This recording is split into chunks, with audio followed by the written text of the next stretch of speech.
Sasa ndio ilifika mahali akaona afadhali atafute maisha ingine. Na sasa venye alitafuta maisha ingine, alitafuta akiwa kwangu. Sasa ndio ilikafika mahali akaanza mpango wa kando. Venye mimi alifungua mlango, nilipata mwanaume akiwa ameketi kwa kitanda, ana longi. Kwa tuna hizi vinyasa zenye tunaweka kwa boxer. Lakini naye bibi ana nguo. Venye tuliongea wazazi wake wakasikiza. Ilifika mahali wakasema, kama umechokeshwa na msichana wangu utafanya hivi, utawachana na yeye. Mtoto wangu walipata challenge, wakaanza hakuna kukula, wanashinda njaa, wanalala njaa. Juu saa zingine nimeenda nimepata mimi maskirabu ya 50 bob.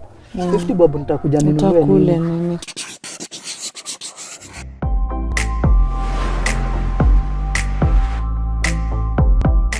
Hello everybody, my name is Lily Aisha and welcome to yet another episode of Tuko Talks.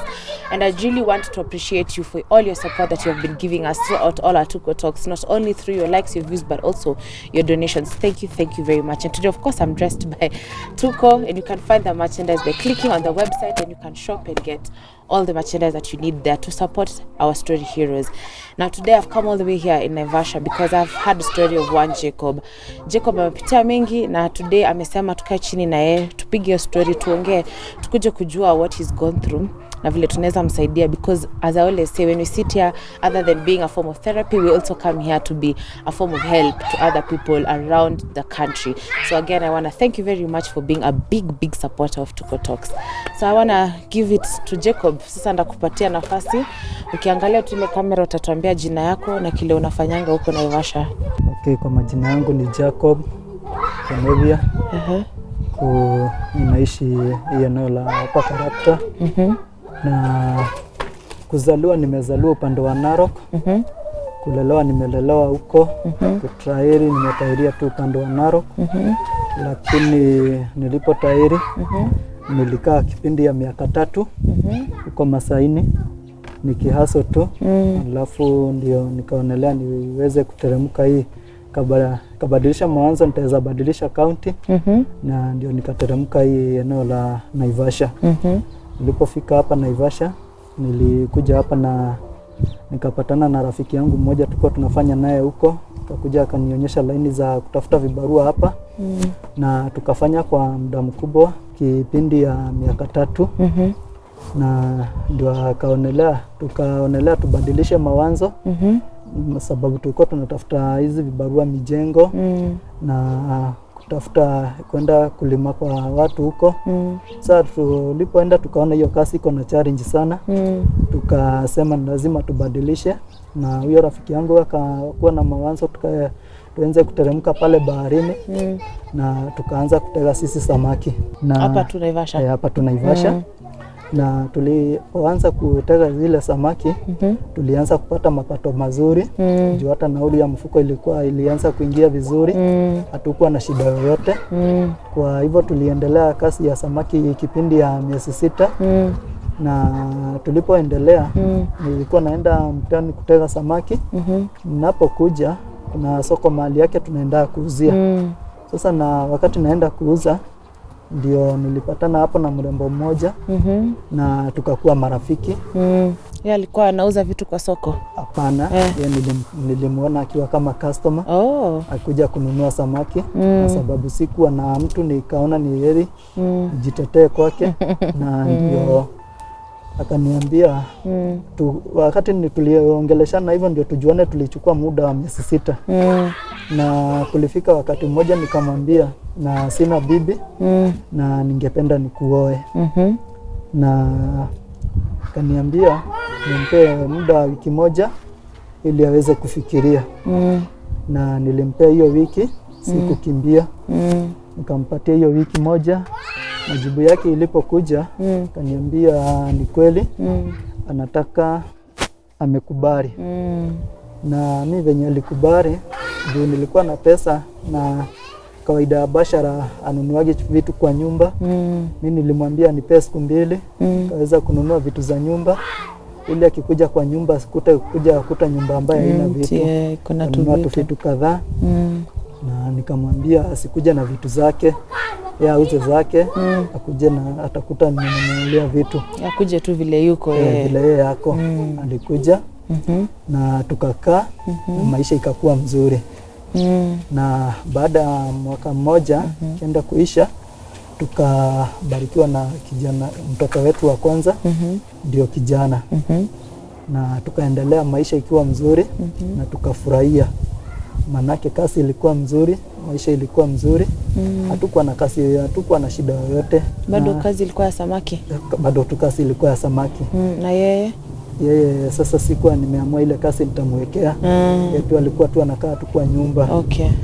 Lakini tulipoenda venye alipewa mtoto akamaliza miezi 6, nilionelea ni vizuri niweze kumjengea kibanda hii ya nje. Nikamjengea kibanda, nikampe pesa taslimu 3,000. Akaendea nyanya na sukuma, cabbage, avocado. Akakuja kuanza kuuza na mimi nikaendelea tu na ile kasi yangu. Maisha ilienda vizuri. Hatukuwa na shida. Na mtoto wetu akakuwa mkubwa, akamaliza miaka 2.5. Na tukiendelea tu tukapata tena mtoto mwingine. Na maisha haikubadilika. Maisha ilienda ikiwa mzuri na tukuwa na shida yoyote. Pesa ilikuwa sawa. Hata wazazi wakiitisha kitu tulikuwa tunaweza kuwapatia. Kama ni sisi kukula, kuvaa, mko sawa. Kulipa nauli ya nyumba ilikuwa sawa. Tukuwa na shida yoyote. Na tuliendelea hivyo. Na tukaenda tukifikisha muda wa miaka 6 na yeye tulikuwa tumebarikiwa na watoto 4. Wacha kidogo kwanza pale nimeruka hapo kidogo. Pale tulienda kupata mtoto wa pili. Ndio babangu akakuja akaniambia, umekaa na huyu msichana takriban miaka 3 na hujaenda kusema kwao. Kwa hivyo nataka ujipange. Sasa ni baba yangu. Nataka ujipange ili tuweze kuenda. Nilimpa muda mwezi mmoja. Kamwambia nipe mwezi mmoja nijipange. Mwezi ilipoisha nilipata kenye nilipata na nikaweza kumpatia. Na akaenda akasema na akakubaliwa. Na wazazi wake wakatuita ili wakatubariki. Na walifurahia juu hata walitupatia zawadi ya kondoo. Na tukakuja tuna hiyo kondoo ilikuja na ikakaa. Alafu tukarudi tukaiuza. Kuna mahali ilifika tukaiuza ile kondoo. Kwa hivyo maisha haikuwa mabaya. Sasa tulipobarikiwa, si tulienda sasa na maisha na mbele. Na tukabarikiwa mpaka tukafikisha watoto 4. Sasa huyu mtoto wa mdogo kabisa akiwa na umri wa mwaka mmoja ndio kasi yangu ilienda, tukaanza kuwa na challenge. Iliisha aje kazi? Kazi iliisha hivi. Sasa huko baharini kuna hizi mfiboko. Unaona? Sasa silifika mahali sijui kuna mtu mmoja alianguka ndani akakatanishwa na hiyo kiboko. Sasa wakati zilionja damu zikakaa nikaa zimekuwa wenda wazimu. Sasa zilikuwa zinaona si tukienda na boti tukua tunatega juu naenda kwa baharini mnakaa juu ya maji. Sasa nyi kasi yenyu si tunatega na nduano. Tunaweka hizi mnyongoro. Sasa kazi yetu ni kurusha nduano. Sasa zilifika mahali zikaanza kukuja, kinakujia chini ya maji, kinaanza kupiga ile boti yenyu. Naona kuna wakati tulikuwa na mabeste wangu ikakuja ikagongwa, mabeste wangu 2 wakakuliwa nikionaga. Naona saa nikaona hii ni risk. Nikasema nitabadilisha job. Lakini sikubadilisha wakati huo. Tukaonelea ati kwa boti ndio watu wanapigwa sana. Tukaona wacha tufanye nini? Tuache kuenda na boat, tunaingia baharini, tunafikwa na maji hapa hivi. Naona sasa tunaanza kurusha sisi nduano. Sasa tena mimi siku hiyo sikuwa nimeenda. Beste wangu mwingine tena akaenda, wakiwa wanatega hivyo, wakiwa wanarusha nduano. Sasa ile kiboko ilikujia chini ya maji. Naona sasa hawaoni. Juu hata maji yenyewe uoni, juu upepo yenye inacheshesha maji. Sasa ilikuja tena ikiwa imemkatanisha. Naona Mimi venye nilifikiwa na ile mawazo ya wale wengine wawili haiko imeondoka. Nikaona saa mbeste watatu wameondoka. Mimi sasa hii job sitaendelea nayo. Na ndio nilikuja nikaambia bibi yangu wakati huo watu ndio tulikuwa tumetoa ile pesa ndio mzazi aende. Sasa kwa hivyo sikuwa nimejipanga tena na pesa. Nilikuwa nimesave. Nilikuwa tuna pesa kidogo, nakumbuka kwa mfuko yangu nilikuwa na 1500. Hiyo ndio ile pesa nilikuwa nayo. Na sasa venye nilikuja nilimwambia mama watoto, mimi nimeonelea afadhali nijibadilishe job ama utakufia huko. Nimeona siku moja nitaweza amuka, mkifikiria nimeenda kuwatafutia mkute mnanipata mochari ama mkute hata sionekani. Juu hata inakatanisha watu kama una hika kitu yenye inaweka kwa ya maji. Kama una hiyo unajua huwezi sama juu. Utaenda chini. Sasa unaona ukienda chini utapotea. Sasa ndio nikamwambia itabidi sasa mimi nibadilishe job. Ndio venye nilimwambia mimi nikamkia sasa kwenda kutafuta vibarua. Sasa ingine unaenda unapata kazi ya mjengo, unapewa shilingi 500 kama hiyo saa nilikuwa. Kushinda hapo kwa barabara ni 500 kutoka saa 2 mpaka saa 11. Haya. Wakati mwingine wakati nimekosa job ninaenda kutafuta vibarua huko kulimia watu kwa mashamba wakati kuna mvua. Wakati kuna mvua watu wanalima sana. Au nakuta wengine hata mtu kwa vijiji unaenda na sikio na mwingine akwambia nifagililie hii mahali mang'ombe zinalalaga, mtolee hii mbolea, uende umwage anakulipa. Na juu ni job na inakupea pesa, utafanya tu. Sasa mimi niliendelea hivyo kwa kipindi ya mwaka mmoja. Na nilipoendelea kasi yangu ilienda ikiwa inaenda chini. Sisi tulikuwa na maisha mazuri. Maisha haikuwa mbaya. Juu at sisi kani kununua nguo hata uende ukute nguo 2000 pale utachukua hata ununue upate ya pesa ngapi utachukua kani kitu mtu anataka utanunua. Hata nyumba nilikuwa nimejipanga vizuri. Sikuwa nafikiria kuna siku itafika nitumie hizi vitu. Lakini maisha inaendanga hivyo. Sasa sisi tulipoendelea maisha challenge ilienda ikaanza kuingia kwangu.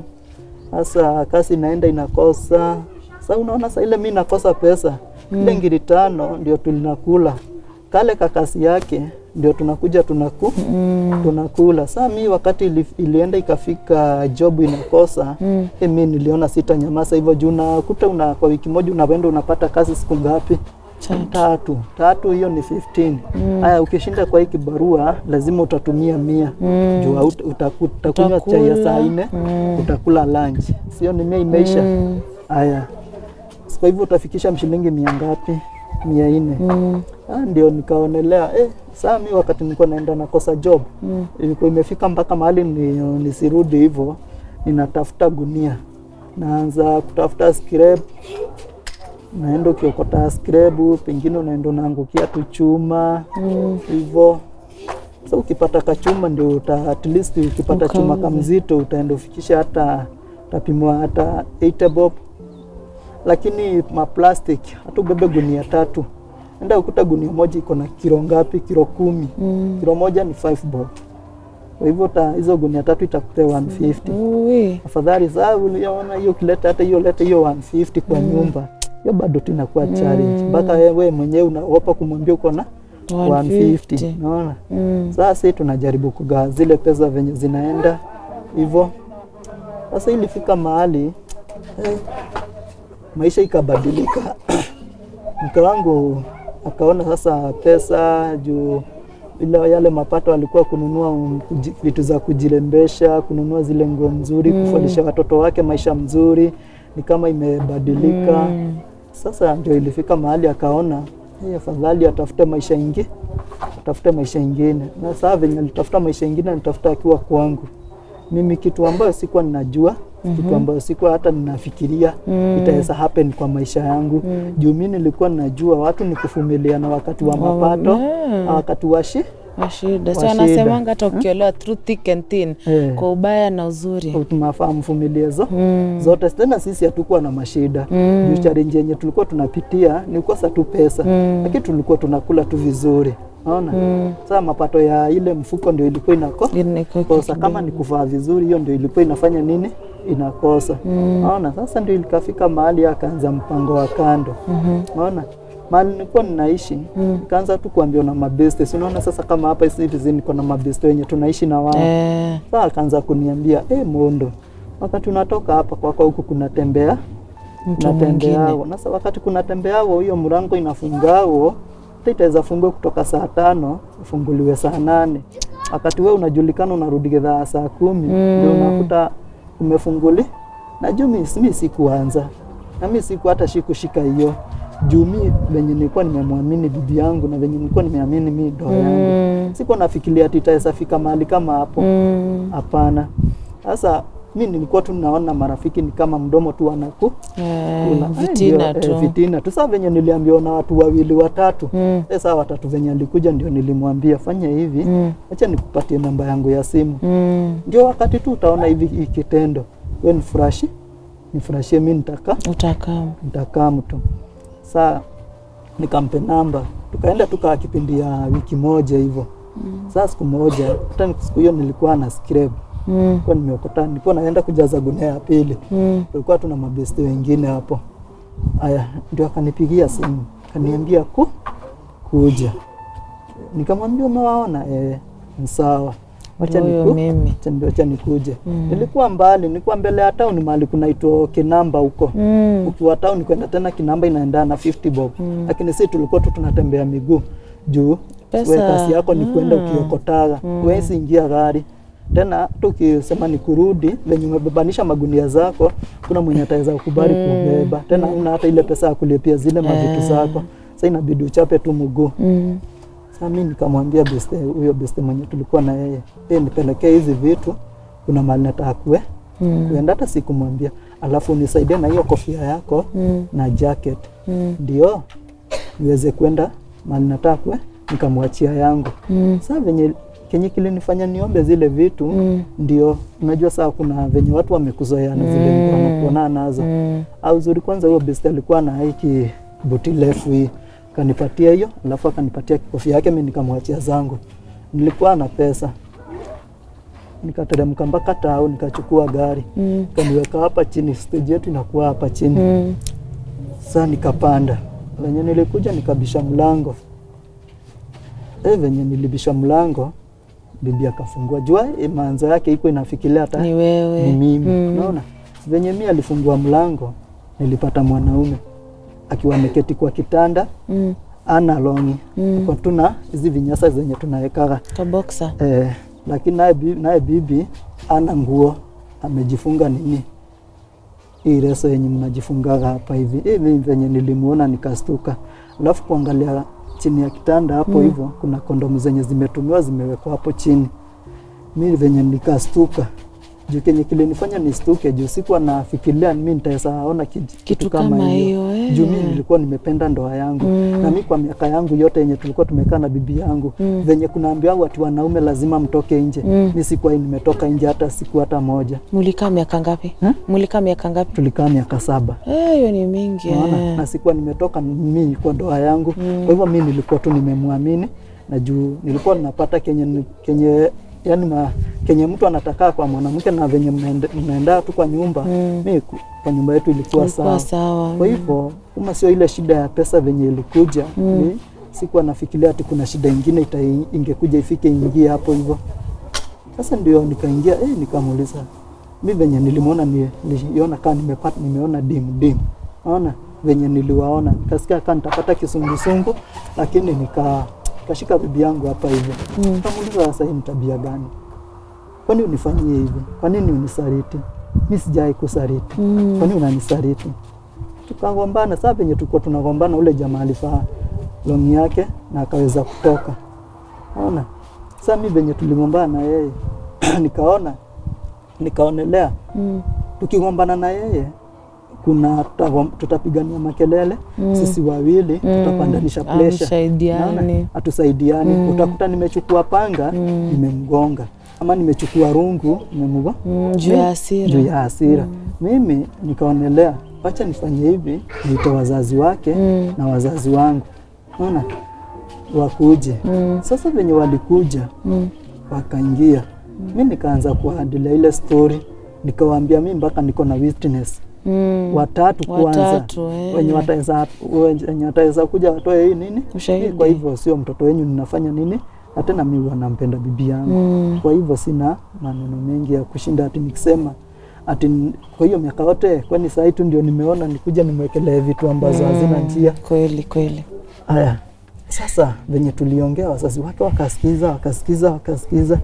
Ilifika mahali wakasema, hey, we Jacob, kama umechokeshwa na msichana wangu, ni mama yake. Kama umechokeshwa na msichana wangu, utafanya hivi, utawachana na yeye. Nikamuuliza, mama, kwa nini useme hivyo? Juu hauwezi ukaribia mtoto wangu nikamwambia mimi sio jina, kama ni jina na mwamilibia, wacha nikuitie witness angalau ndio ujue. Sasa sitaki kujua, mimi wacha niende na mtoto wangu. Na mtoto wangu wako amekuja na watoto wao, hako amekuja na watoto huku kwako, unasikia? Hivyo baki na mzigo wako. Sasa watoto ndo anaita mzigo. Weka na mzigo wako, mimi nipatie mzigo wangu. Najua alikuwa mzazi, venye siwezi rudishia mama yangu. Siwezi mrudishia. Hata ni mama yangu pia, si ndivyo? Ile heshima. Unaona, singemrudishia. Sasa ilibidi mimi ninyamaze wakatoka. Juu saa venye alienda mimi nilikaa kama mtu mwenye ameshikwa na stress. Anza sikaanza kunisumbua. Nilikaa muda kubwa kabla nijikubali. Juu hata ilikuwa inafika mahali ninaona afadhali ni kuondoka hii dunia. Lakini ni saa mawazo mengine inakuja nikiangalia watoto wangu nasema nikijiondoa nani watashughulikiwa na nani? Hivyo inafika mahali nyingine nikiangalia watoto wangu mimi najipea tu nguvu. Unaona? Sasa nilikaa muda wa miezi 3. Nikasema mwanaume ni wakupata mengi kulingana na venye tulikuwa tunaenda na tunaongea na watu venye watu venye wanakupea idea, wanakuambia watu ni wakuvumilia mengi, hivyo inabidi uvumilie. Sasa mimi ilifika mahali baada ya miezi 3 nikaonelea bibi yangu mimi najua kwao. Afadhali hata nijifanye tu mjinga ndio watoto wangu ndio wakue, ni muende akuje tu tuendelee na maisha. At least hata yeye kama hata sasa hata kama tutakaa kwa ndoa yenye amwaminiani, bora tu watoto mimi niona watoto wangu wamefanya nini, wamekuwa. Sasa ilibidi mimi niende kwao. Na nikaenda kwao nikaongea na yeye na akaniambia hana shida, ataweza rudi. Lakini akanipe muda wiki moja ndio aweze kujipanga. Na mimi nikamwambia haina shida, mimi nitakukujia. Sasa wiki ilipoisha mimi nilichukua tena miguu nikaenda kwao. Sasa mama yake venye sijui ni nani alimwambia nilikuwa huko, sika ni yeye ama ni nani. Sasa mimi venye nilienda nilikuta amehamishwa. Haya. Unaona? Ndio venye amehamishwa, sikujua venye alipelekwa. Na ameenda kujaribu kutafuta mabrother yake wenye tulikuwa social na wao ndio waweze kuniibia siri kwenye yako, hakuna mwenye anakuelezea. Sasa kakaa sasa kutoka wakati huo tuseme saa hii ni miaka 4 na kama miezi kadhaa imepita sijai muona. Hata ujui yako wapi? Sijuagi yako wapi. Na mpaka wa leo sijai jua. Mtu mmoja tu ndio alikuwa ameniambia ati sijui alikuwa ameenda huko nini Tanzania. Ndio alikuwa amemuona huko na akaniambia sijui aliolewa huko. Nikamwambia sawa tu, mimi nilitosheka na maisha. Sasa mimi challenge yangu yenye ninakuwa nayo ni watoto wangu. Juu uko nao peke yako. Niko nao peke yangu. Unaona sasa kama hii nyumba tunalipisha 14. Lakini mimi ule landlord wangu ni mzuri. Nilipisha hii nyumba shilingi 800. Ndio kuona venye ninaendelea na watoto. Sasa ilifika mahali venye watoto walisimama shule. Sasa majirani si unajua tu kawaida yenyewe wa mama na wazee wakaanza kuambiana sijui huyu mtu watoto waendi shule, sijui anafanya nini. Unaona? Walienda kwa chief, wakaenda wakamwambia chief kuna watoto hapa hawasomi. Mimi nikitoka kazi nilikuta barua kwa nyumba kwa jirani. Mimi kuchukua barua, hata mimi sijui kusoma, nikaambia jirani hebu nisomee hii barua. Kaniambia hii barua imeandikwa hivi na hivi, wewe unatakana uende kwa chief. Mimi nilienda kwa chief, hata sikukawia. Wanasema hiyo barua ilikuwa inaongea kuhusu wewe kutopeleka watoto shule. Hiyo ni hatia. Hiyo ni hatia. Unaona? Sasa chief akatumana mimi nikaenda nikamwambia challenge ya mimi napitia venye tulipelekana bibi yangu hivyo. Sasa akaniambia wewe fanya hivi, enda kesho, ilikuwa siku ya Friday. Akaniambia Monday ikifika kuja na hao watoto kwa hii hapa mahali nafanyia kazi, kuja wao watoto nitawapeleka shule. Sasa venye niliwashika wote. Huyu ni mkubwa, usimuone hivyo, kako na miaka 13. Aya. Ndiye first born. Usikaone mdogo, ni venye tu mwili yake haikui. Juu ukiona msichana mwenye amemfuata ni mkubwa kabisa. Huyu ndio first born? Huyu ndio first born. Okay. Ukimuona hivi. Sasa venye nilienda, hao watatu walichukuliwa wote. Lakini saa venye walimu walianza kupelekana na huyu, wakaona huyu hawamwezi. Sasa tena wakaita chief. Chief akakuja, kaniita tena, kaniambia mtoto wako utabidi umtafutie shule yake. Nikamwambia chief, nilikuwa ninashindwa na hawa. Ndio nitaweza. Na special school ni pesa mingi. Sasa nikafanya nini? Akaniambia sasa wewe enda ukae naye nyumbani, mimi nikipata usaidizi wowote nitakwambia. Mimi chief ni kama kushughulika na mimi. Venye nilikuwa naongea tu na watu hivyo, kuna shule nilikuwa nimeelezewa Geregere. Sijui nikaenda huko na nikapata ni shule, nikapata kunao watoto hata wengine walemavu kuliko ujua. Hata wangu mimi semagi ni mlemavu. Tu ni venye tu ukiangalia tu kama hiyo macho yake tu ni kuona yonai vizuri na kuongea, hizi mikono zake hazina nguvu. Hawezi shika kikombe ya chai hata ikiwa nusu. Temekaa hivi. Na hiyo shida yake unajua ni gani? Specific. Shida yake ya kukosa nguvu. Sijui. Hiyo juangi ni hujaenda hospitali ukajua? Kuna shule ni hospitali yote si tumeenda. Si mimi tu mahali nimeenda na yeye. Ni hapo tu Girigiri. Okay. Nilipoenda nikakutana na ule mwalimu wa huko. Akaniambia huyu mtoto wako nitakusaidia, na kwa kila wiki, kwa kila mwezi utakuwa ukitoa shilingi 1000 ngapi? 5. Sasa mimi nikakuja nikaanza kufanya hesabu zangu, mimi ninapata vibarua, saa nyingine inakosa, saa nyingine unapata shilingi 5000, mimi nitapata hapo. Sasa maisha inakuwa, unaona, inaenda inaleta shida. Sasa mimi nikarudi na yeye, nikamwambia tu ni sawa, tuache mimi niende nijipange. Juwezi mwambia uwezi mpeleka. Amwambia tuache niende nijipange, mimi nitakuja. Sasa tulikuja tukakaa. Ni miaka 2 kutoka nitoke kwa hiyo shule, sijawahi mpeleka shule. Sasa inaenda mali nyingine inafika mpaka wengine wako shule. Venye niliwapeleka niliambia wao kwa kila tamu kila mtoto niwe nikimlipia shilingi 900 kwa kila tamu. Na watoto watatu sasa. Watoto watatu. Hizi pesa sasa zingine zinaenda zinakosa. Ule Lord wetu kabla afike kunilipisha nyumba shilingi 800, ni venye aliona tunasumbuana. Kwanza ule msimu wa corona. Unaona venye majobu zilisimamishwa. Unaona?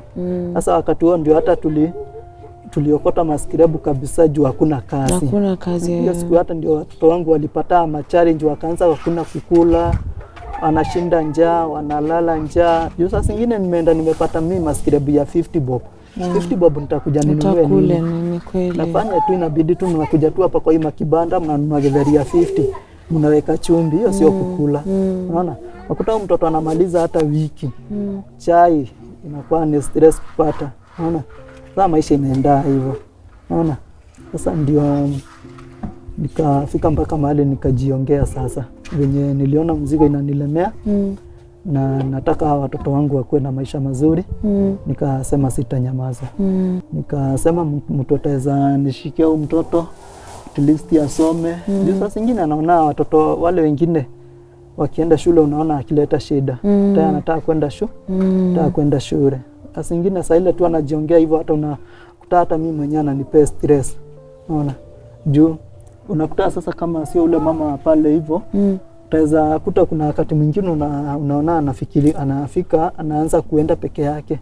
Ataweza enda peke yake nishinde nikimtafuta. Unaona sasa sitakagi atoke wapi? Hata nikienda naachia mtu, tafadhali niangalilie huyu mto.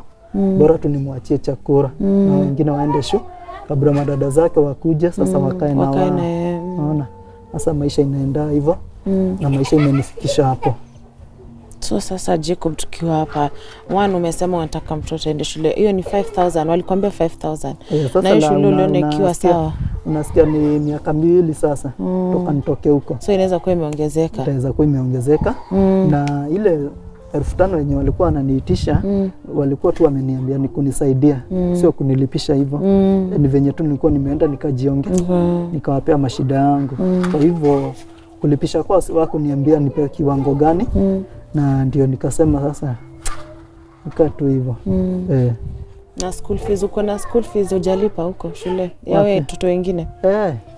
Huko nikisema nikuhesabu niko na miezi kama 6 yenye sijalipa. Sasa unajua wale watoto wanaenda saa zingine wanafukuzwa.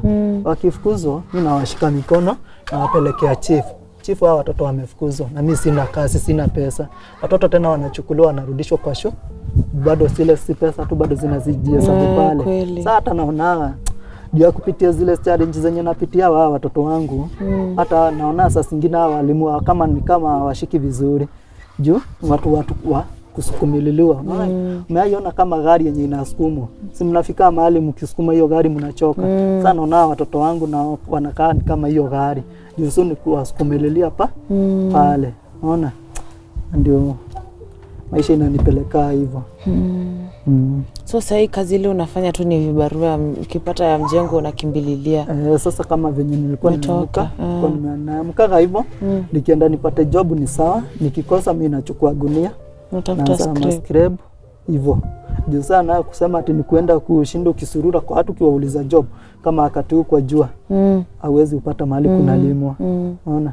Sasa inabidi ndio upate kitu jioni, inabidi tafuta hizo maskini.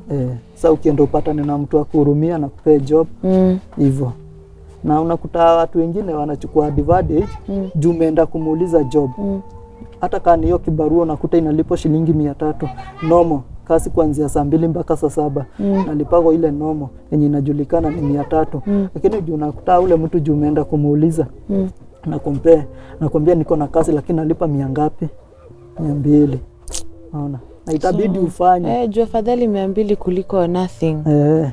Sasa hii maisha inanipeleka hivyo. Maisha tumefikishana nayo hapo hivyo. Na sijai kufa roho. Na nilijiamini na watoto wangu. Mpaka mwisho. Na bibi yako, ex-bibi yako hujaongea naye mpaka leo? Miaka 4 na miezi. Na hata wazazi wake? Na hata wazazi wake. Sijaiongea na wao. Nilisema wakae na mimi nikae. Na utaona kama utaoa tena, Jacob? Unaona kama utaoa tena? Kwa ni lazima nitaoa. Siwezi angali mimi mdogo. 35. Siwezi nikasema ati nitakaa hivyo. Kwa hivyo hujapoteza moyo wakati hapana. Ni venye tu nataka watoto wangu wakue. Ninao najiangalilia vipindi nyingi za TV, ukiwa mwanamke mwingine wakati unaenda job unakuta ati amepata mapunda za na kuliko ukute amefanya kitu mbaya, fadhali kwanza watoto wafanye nini waweze kujiongelelea. Huyo mtoto hata akiwachwa kujiosha anajua, hata akiwachwa sasa kwa sichana kakubwa. Mimi hata nikichelewa job nakutatu ameakisha jiko, amepika ugali. Sasa tunaendelea na kitu nilimfunza. Unaona? Kama ni kuchota maji, anachukua mitungi tudogo wanachota. Unaona watoi mbali wanachota tu pale. Kisha kwa nyumba. Okay, Jacob, kuna nguvu kweli, si uongo. Unajua hizo ni si rahisi upate bibi yako na ungangane na bado umewachwa na watoto. It's something unasikia vibaya. Imagine umepoa kwa ndoa na mtu alafu unaambia chukua watoto sasa ni wako. Lakini nafurahia na vile unasema utakazana nao mpaka mwisho. That's something. Juu ni watoto wako at the end of the day. Sasa nisipowalea kesho yangu nitakuwa gani? Njoo ndio kesho yako by the way. Ndio kesho yangu. Kweli. Ndio. Wakati mimi nitaenda kukaa naisha nguvu, na wao watakushikilia. Wameinuka, unaona wanishika. That's nice. Najua hapa vile umesema tu mtoto aende shule, kuna watu watakuja kusaidia. Juu mtoto pia nimeona ana raha. Ametulia lakini ana smile tu na sisi. Hata nimeshangaa ukiniambia kwa miaka 30, lakini hujaenda hospitali kujua shida yake haswa ni nini specific? Hapana. Sijaenda hospitali. Sasa Jacob, nashukuru sana umetupatia nafasi kukuja kwako, hata umetuambia tukae nje tupige story vizuri. Nashukuru umetufungulia roho. Si rahisi, mimi wanaambia watu, hata mimi nikiwa na shida zangu kukaa chini kuelezea mtu si rahisi. Kuenda tena unarudia hiyo story kwa akili ukikumbuka, it's not easy. But nashukuru sana na nashukuru umetupatia time yako. Hata tumekuja late but bado tu umetupatia nafasi yako. But tukimalizia tu unaweza angalia ile kamera, upatiane namba yako na useme ile jina inakuanga kwa M-Pesa. Namba yangu ni 0758 2340 66. Italeta Jacob Ndugire Kinuthia. Rudia tu tena hiyo namba. 0758 2340 66. Italeta Jacob Kinuthia. Guys, as you've heard the story of Jacob, it's a story I know many of you can relate with. You have been somewhere, you have loved someone for years, and then the one time the betrayal comes. But for him, what I like about him is that he says, hata give up. And he's there for his children, so that his children can be there for him when time comes. I think that's the most important thing that I've learned as I sit on this seat here today. It's good to never lose hope because you don't know about tomorrow. Jacob was a man, alikuwa na pesa, alikuwa anaishi maisha mzuri. Umesikia alikuwa ananunua nguo 2,000. Jacob.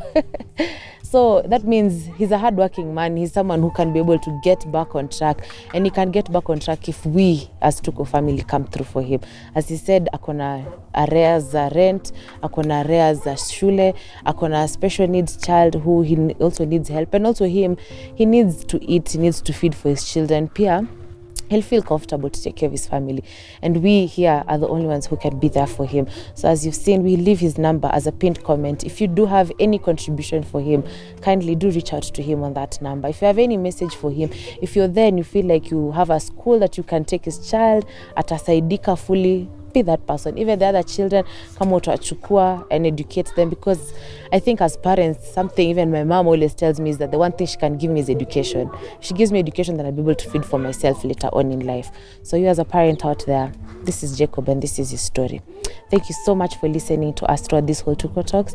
Remember to keep subscribing to this channel for more content, and if you have anything that you need us to share, to talk, as Jacob has said, ilifika mali kafika ajiongelele. Kujiongelele is the best thing. So reach out to us on the emails that have been provided also on the pinned comment, and we'll come to you wherever you are. So thank you very much for being with me throughout this whole episode. My name is Lily Aisha. For now, I tell you, enjoy the rest of your time.